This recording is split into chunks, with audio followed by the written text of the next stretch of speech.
कौन थी? हज़रत मरियम हज़रत ईसा अलैहिस्सलाम की वालदा है। औरत नबी नहीं होती, इसलिए आप नबी नहीं हैं, तो वलिया हुई। ठीक है, तो वलिया हैं।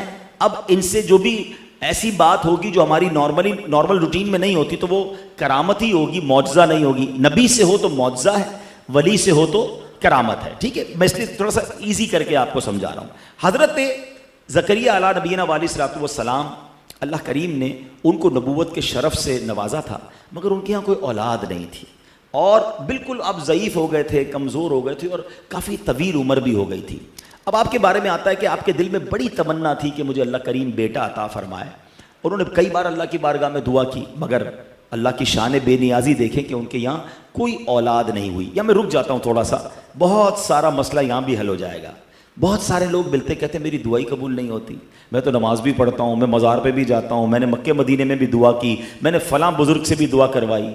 अल्लाह के बंदो, हम तो बंदे हैं ना, हैं? ये तो अल्लाह के नबी हैं और बरसों दुआ की है, मगर उनकी दुआ या उनको औलाद नहीं मिली, मगर इनकी ज़बान पर शिकवा नहीं था। इसका मतलब क्या हुआ कि अल्लाह करीम की बारगाह में अपने नेक बंदों को आजमाया जाता है। हैं? दो बातें हमेशा याद रखो, एक तो रब पर भरोसा करो ना।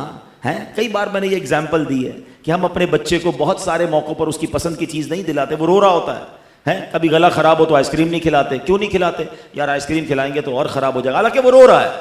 हैं? तो जब मुझे बाप होकर पता है कि बच्चे को कब क्या देना है, मेरे मालिक को नहीं पता मुझे कब क्या देना है? अगर वो नहीं दे रहा, मैं रो रहा हूं, वो नहीं दे रहा, तो भरोसा करो ना कि यही मेरे हक में बेहतर है। ये मिल तो जाएगा मगर बिगड़ जाऊंगा, तबाह ना हो जाऊं, मेरे लिए खामी ना हो कहीं इसमें। तो अब एक तो भरोसा, दूसरी बात, इतनी प्यारी रिवायत है कि जब दुआ में ताखीर होगी तो दिल नहीं टूटेगा। वो क्या है कि रिवायतों का मजमून है कि अल्लाह के हबीब अलैहिस्सलाम फरमाते हैं कि जब कोई अल्लाह का नाफरमान फासिक फाजिर दुआ करता है ना, तो अल्लाह फरिश्तों से फरमाता है इसका काम जल्दी कर दो, मुझे इसकी आवाज़ पसंद नहीं है। और जब अल्लाह का कोई प्यारा दुआ करता है ना, तो अल्लाह फरिश्तों से फरमाता है इसका काम ना करना, इसको और मांगने दो, मुझे इसका मांगना पसंद आ रहा है। अब सच बताओ ना, मैं एक बार दुआ करूं और अल्लाह फरिश्तों से फरमा दे कि मेरे बंदे का मांगना पसंद आ रहा है, इसको और मांगने दो। अरे ना हो मेरी कोई आरजू पूरी, अगर मेरे रब को मेरा मांगना ही पसंद आ गया तो इससे अच्छी मेरी ज़िंदगी वसूल हो गई ना।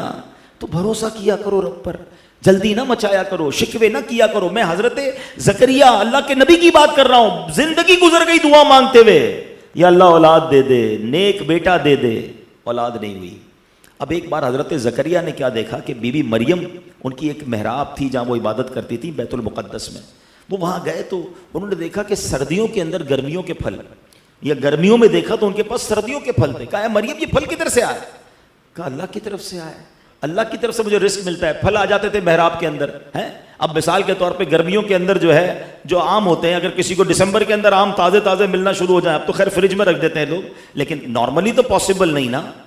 अब हज़रत ज़करिया ने क्या शानदार इस्तेदलाल किया, क्या खूबसूरत नतीजा निकाला कि मरियम के पास इस मेहराब में बेमौसम के फल आ रहे हैं, तो मेरा भी मौसम औलाद का तो निकल गया है, उम्र तो बहुत बढ़ गई है, लेकिन अगर इसी मेहराब में जाके मैं भी अल्लाह से दुआ करूं तो क्या मालूम अल्लाह मुझे बेमौसम में बेटा अता फरमा दे। अब आप चले गए उस मेहराब में। अगेन ट्राई टू अंडरस्टैंड में जो ये पूरा वाकया कुरान में सूरह मरियम में मौजूद है। आप इसको, मेरा मशवरा है, सूरह आले इमरान में, माफ कीजिएगा, सूरह आले इमरान की आयत नंबर 37 तक 41, लोग कहते हैं रेफरेंस दिया करो, तो ये आयतें पढ़ लीजिएगा और इसकी तफसीर भी पढ़ लीजिएगा। वह अजायबुल कुरान गरायबुल कुरान किताब में इस वाक्य को बड़ा तफसील से बयान किया उन्होंने, अब्दुल मुस्तफ़ा आज़मी साहब ने। तो बहरहाल आप मेहराब में चले गए और वहाँ जाके आपने दुआ की, अल्लाह अकबर, अल्लाह करीम से दुआ क्या की कि अल्लाह तू बेमौसम के फल देने पर कादिर है, मेरी उम्र भी बढ़ गई है, मौसम तो नहीं बचा औलाद का, अल्लाह तू मुझे औलाद अता फरमा दे। अल्लाह पाक ने क्या करम फरमाया, हज़रत ज़करिया को इस बुढ़ापे में बेटे की खुशखबरी भी अता फरमाई और ख़ुद रब ने बेटे का नाम भी अता फरमाया, नाम याह्या रखा और उस बच्चे को भी नबी बना दिया। अगेन दुआ कहाँ की? मेहराब में। अच्छा, दो तीन मसले हल हो गए हैं, एक मसला हल नहीं हुआ इस एक वाक़े से। पहला मसला तो हल क्या हुआ कि दुआ में घबराना नहीं है, ताखीर हो जाए तो अल्लाह पर भरोसा रखना है। दूसरा मसला ये हल हुआ कि हज़रत मरियम कौन है? वलिया हैं। बेमौसम के फल आना क्या है? करामत है ना, तो करामत का सबूत मिल गया कुरान से, हैं? अच्छा, अब आ जाओ, हजरत जकरिया तो अल्लाह के नबी हैं, कहीं से भी दुआ कर लेते। लोग कहते हैं ना भाई क्या जरूरत है मजार शरीफ पे जाके दुआ मांगने की, क्या जरूरत है फला मकाम पर जाके दुआ मांग, अल्लाह तो सब जगह से सुनता है। अरे भाई मैं ज्यादा जानता हूं, आप ज्यादा जानते हैं, अल्लाह के नबी ज्यादा जानते हैं। हजरत जकरिया ने सारी जिंदगी दुआ की थी, मगर जिस मेहराब में बीबी मरियम ने इबादत की, जकरिया ने कहा उधर जाके दुआ करूंगा, अल्लाह कबूल फरमा लेगा। कुरान बता रहा है कि जहां अल्लाह वाले इबादत करें उधर जाके दुआ मांगो, अल्लाह वो दुआ कबूल फरमाता है। अब मेरा सवाल यह है, जहां अल्लाह वाले दुआ करें, इबादत करें, उधर जाकर मैं दुआ करूं तो दुआ कबूल होती है। जिस मजार में अल्लाह वाले मौजूद हों, उनके कदमों में खड़े होकर दुआ करूं तो दुआ क्यों ना कबूल होगी। हो गया मसला सॉर्ट आउट, ठीक है ना। इतनी कंफ्यूज ना हुआ करो, इतनी बातें ना सुना करो। ये कुरान से मैं साबित कर रहा हूं कि अल्लाह वालों की बारगाह में जिधर भी आपको लगे ना कि यार अल्लाह वालों की यहाँ बैठक थी, यहाँ ये जो नहीं बने होते चिल्ले बने होते हैं कि अल्लाह के वली ने यहाँ नमाज पढ़ी, फला मकाम पर उन्होंने इबादत की, जाया करो। हमारा काम देखिए, हम गुनाहगार लोग हैं, वहां खास रहमत बरस रही है, मैं गुनाहगार उधर चला गया और अल्लाह ने कबूल फरमा लिया तो बेड़ा पार हो जाएगा।